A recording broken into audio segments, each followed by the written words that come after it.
This is Torgor, and today I'll be showing the steps I took to turn him into a 3D character. Torgor is a Minotaur from Series 3 of Beast Quest, The Dark Realm. He appears in Book 13 and is the first encounter Tom has within the evil land of Gorgonia, where the sky is a bright red. Normally, if I wanted to make a character in Blender, I'd need to create reference drawings, but luckily the book has plenty of art to draw from. Now, usually the beasts look a bit different on the cover of the books than they do in the descriptions or internal drawings. So I just try my best to create a blend of all the features to make the beast as authentic as possible. I opted to create the beast in a PlayStation 1 type of style. I thought it would save me time and effort, but unfortunately when I did finish the model, I just did not like how blocky and jagged everything looked.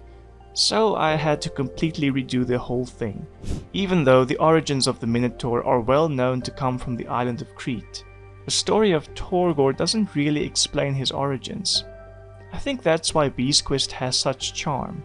There's always that hint of mystery. For my second attempt, I created the model in a different manner. This time I created edge loops around specific areas that would help me to create nice even topology. So then, after creating these loops, it would be easy to fill in the gaps in between and make a nice lattice across the whole surface of the model. After creating the body, I did the same process with the head, creating loops where the nostrils would be, loops around the eyes, a loop around the mouth, and loops around the ears and the horns. And as you can see, it makes it really easy to just fill in the gaps with some more surfaces. After that, I took the head and placed it on top of the body, and I also created the belt and the accessories of the character, as well as some shape to place the hair. After that, I opened the character's mouth and also added some teeth, gums, and a tongue. The creature also has an axe, which I created at first in the low poly style, but then I redid the whole thing and created it in this really nice semi-low poly style where you can see all the little details. And then finally, I did the coloring and the texturing and also some material tweaking so that the parts that are supposed to be gold actually do look like gold. I'm really proud of how this one came out. So as you can see, this is how the model looked, but it didn't really look like the image from the book, and so I knew I had to make some major changes. By using the sculpting tools, I was able to change the entire shape of the model, and then afterwards I tweaked some new shapes and created the hair just using flat surfaces that I then curved by hand and created some sharp edges to create the illusion of hair.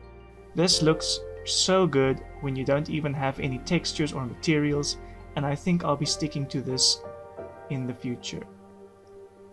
The last step was to add some texture, and this came out amazing. This was the first time I've ever textured a character, and I must say I am quite proud of myself for getting all those small details, even the rivets on the belt and also the details on the armbands. The last step was to pose the character, and using Auto Rig Pro I made a quick rig and then tweaked his pose, put the axe in his hands, and finally Torgor the Minotaur was complete. This model took me about 5 months, with all the breaks in between included.